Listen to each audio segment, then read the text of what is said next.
Hey everyone, this is Dr. Sonalika Gupta. I'm an SR in General Surgery, and today we'll be discussing how I passed the MRCS Part-A exam while being a full-time resident in India. So let's discuss the resources, how I studied, how long it took me, and the things that I wish I knew sooner. So if you're preparing for the MRCS Part-A or even just thinking about the exam, this video is for you.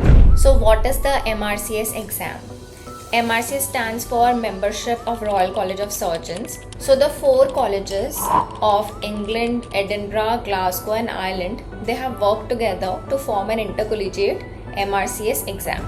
It has two parts. Part A, which is a written exam, it is multiple choice type. Then part B, which is an OSCE exam. MRCS Part A is a 5-hour long exam which happens on the same day. 3 hours for the applied basic sciences and 2 hours for principles of surgery. It's all a single best answer type with no negative marking, yet the exam can be difficult. According to MedBuddy, the recent pass percentage of January 2024 was around 54.6%, and of May 2024 exam was 54.1%. So realistically, only about half of the candidates who appear for the exam pass it in their first attempt, and the score required is usually between 71 to 72%. Who can sit for the MRCS exam? You must hold a medical degree that is acceptable by the UK General Medical Council or the UK GMC for full or provisional registration, and you get 6 attempts in total. Same exam is given by both the general surgeons and orthopedicians. So you don't need to be MS General Surgery or MS Orthopedics. You can also attempt the exam after completing your MBBS. So now let's talk about the syllabus of the exam. I'll be linking the guide to the MRCS Part-A exam given by the Royal College of Surgeons in the description down below. So you can download the whole guide from there, and you should go through it very thoroughly, because for you to ace the exam, you should know exactly what subject is given the most weightage and where you should be giving most of your time. Part A is the Applied Basic Sciences of MRCS Part-A exam, and it consists of 180 questions, out of which Applied Surgical Anatomy has 75 questions, Applied Surgical Physiology has 45 questions, Applied Surgical Pathology has 37 questions, Pharmacology has 8, Microbiology has 7, Imaging has 5, and Data Interpretation and Audit has 3.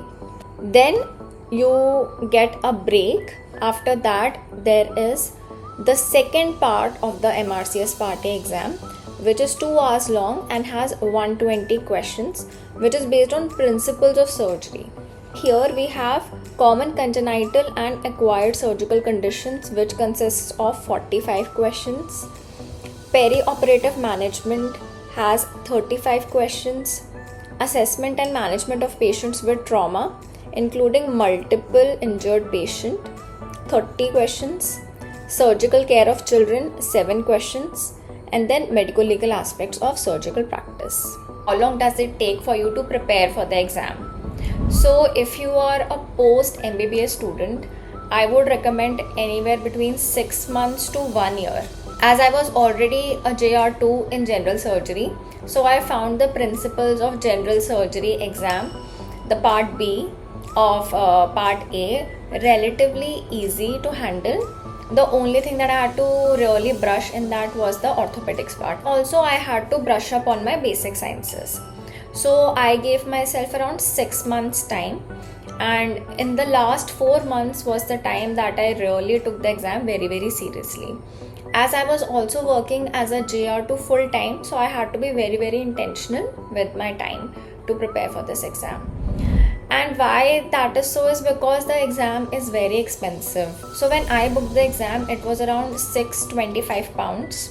So the conversion rate today is £1 is equal to 112 rupees. As I'm checking now, the exam costs around £737, which is very expensive as compared to our other Indian exams. The exam happens in the UK and many other international locations, including India. It happens almost every 4 months and you have to book the exam 4 months in advance. Now let's discuss the various resources that I use to prepare for the exam. This is not an exam where you take notes or take a standard textbook and you start reading it from page 1. That is not the strategy for this exam.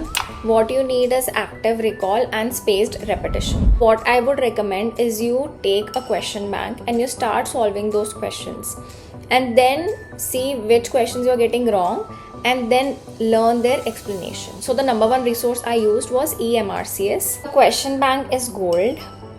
I aim to complete it twice. So the first time around I got 50% correct and the second time around I got almost 70 to 80% questions correct. As of 2025, eMRCS offers 2 subscription options for MRCS Part-A question bank. It is £35 for 4 months and £45 for 6 months. So I took the £45 for 6 months subscription. The pros of eMRCS are that it is a relatively cheaper resource. Questions are very true to the real exam. The cons are that they don't have previous year questions. So you can't practice the whole 5-hour setup in this app. The second resource that I used was the test and discussion from the Mortimer Green app. It's an Indian app. I got this so that I could really know the things that were missing from our Indian syllabus which are tested in this UK exam. It's an app by India's best teachers, Dr. Rohan Khandelwal and Dr. Vinayak Rengan sir. We used to have one test every week followed by a discussion. You could really know your weak points in each subject. So the next app is Fastest and I got it 1.5 months before the exam. The reason why I didn't get it before is because it was really expensive. 3-month subscription is for £100, 6-month subscription is £150 and 12-month subscription is £180 today. There is a free trial for 2 days which you can try and see. The explanations are amazing. So when I had gone through the eMRCS question bank, I already knew my weak subjects. Few physiology subjects, few orthopedic questions. I went through those from the past test. So to really nail down my preparation, I gave around 20 previous year papers which were present in the past test app.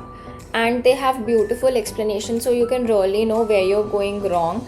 They give in detail analysis on which topics you are doing well and which subjects you are lacking, so you can go through that and only review your wrong questions. Doing the past year papers can really give you a real boost for your preparation. I remember up till around 1.5 months before the exam, I was really anxious because I was only scoring around 55 to 60% marks and I knew I won't be able to clear it. But while giving previous year questions and revising all my weak topics, by almost 20 days before the exam, I was hitting 70 to 80% correct questions. So then I became more confident with my preparation. And because I took it towards the end and there was some sale going on at the time, so I got the past test Q bank on a discounted rate. So you can keep looking for discounts on the past test app. Since anatomy forms such a big part of the exam, almost 75 questions out of the 180 questions of the basic paper are straight from anatomy. You really have to have your visualization on point. The source I used for anatomy was Teach Me Anatomy.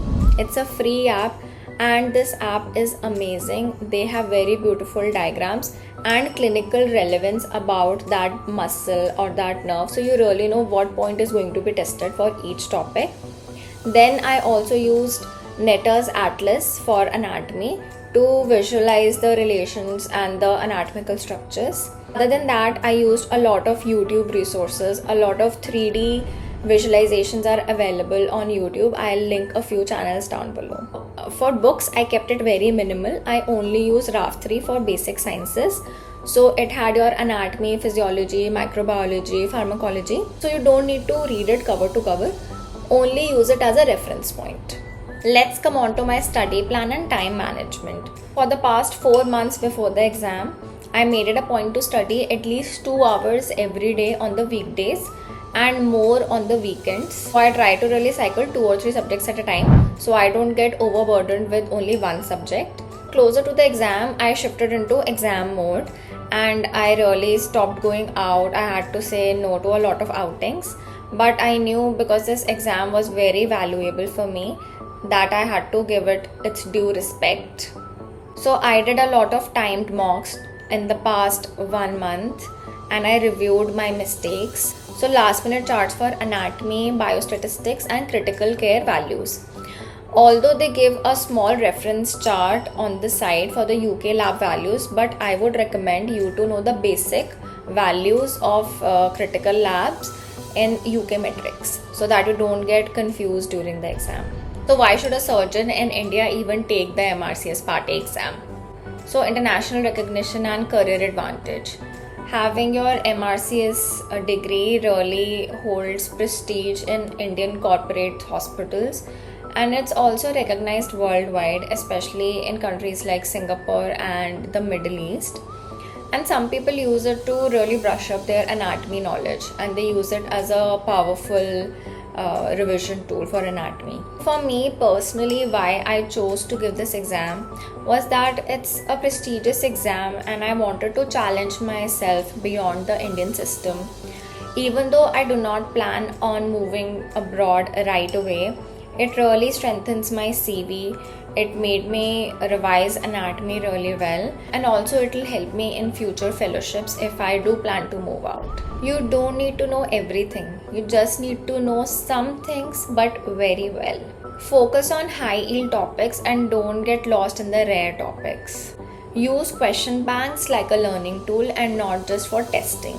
Sleep well before the exam. I know it's a very basic advice, but it really helped me stay calm. I had booked my exam in Delhi, took my passport, my Aadhaar card and my admit card on the day of examination. So if you're watching this while preparing, I see you and I'm rooting for you. Although the MRCS Part-A exam is tough to pass, but it is absolutely doable. Be kind to yourself, be consistent. Consistency is the name of the game here. If you have any questions related to the MRCS Part-A exam, just drop them in the comments down below and I'll be chatting with you in the comments. Or you can also directly message me on my Instagram. Don't forget to subscribe to this channel.